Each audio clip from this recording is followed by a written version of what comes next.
Well, he says he could have ended up at Gitmo. Instead, former Taliban spokesman Rahmatullah Hashemi now walking the hallowed halls of Yale University. It's the same university, by the way, that shut the door on the ROTC.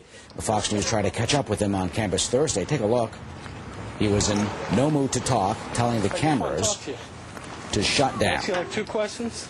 We're talking more about the enrollment of Hashemi. Let's go to Flagg Youngblood, a program officer for Young America's Foundation. He's a former captain in the U.S. Army and a Yale alumnus, and Anat Root, who's a Yale alumnus also. Welcome, gentlemen. Thank you for being with us. Well, thanks for having us. Flagg, let me start with you. Yale really made it hard for you to be in ROTC, didn't they? You had to go off to another campus. That's absolutely correct. I had to drive 70 miles to the University of Connecticut to participate in ROTC. Okay, so you're, I guess, a loyal American. You drive 70 miles to be in the ROTC, and yet Yale enrolls a Taliban guy. What do you think? Not just enrolls a member of the Taliban, but actually goes out and recruits. The dean of admissions from Yale actively sought out Mr. Rahmatullah as a student. And at the same time, Yale as an institution pushes the military away as far as it can. Well, you know, some people would say it's all about academic freedom and it's intellectual diversity. What's wrong with that? Well, if you're going to talk about diversity, you need to include the military. I mean, there's an undue burden placed on those that wish to participate or even discuss the military on campus. Yale has made a point in its policy of pushing the military away. It's done so by filing a friend of the court brief with Rumsfeld versus Fair to say it wants military recruiters out of the law school since the 60s. It's fought hard to keep military ROTC cadets as far off campus as possible. Anat, what do you think about enrolling Mr. Hashemi in your college?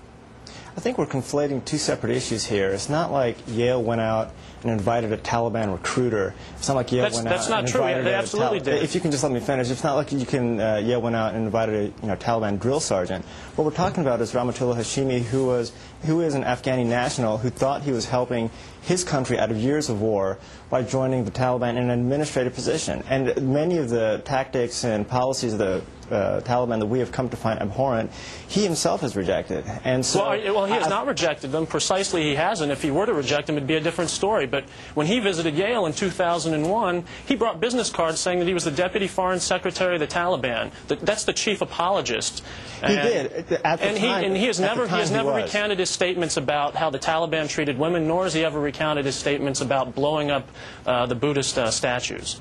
You know, I think that if you look at the most recent news articles about him, you'll see that he has actually come to change some of those philosophies. And I think also what we have to realize here is that I was at Yale at the same time that Flagg was, and that, you know, although that Yale did reject ROTC from being on campus, they didn't ask Mr. Youngblood to leave the campus himself as a student. No, but they just asked me to drive 70 miles away. To me, that's telling me that I'm a second-class citizen, a red-headed stepchild. But at the same time... That's ridiculous. Why should I have a barrier to being on campus because I want to serve my country?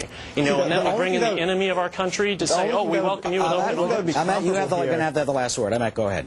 The only thing that would be comparable here is if Rahmatullah Hashemi tried to organize, you know, Taliban freedom fighters on Yale campus, in which case I'm sure Yale would do the same thing that they did with ROTC, which is move that aspect of it off campus but allow the 2 students to stay. Well, it'd be nice if Yale made a statement. That's got to be the last word. We certainly hope it doesn't get to that point, and don't think it will. Anat Root, Flagg Youngblood, thank you very much on this really controversial issue up at Yale.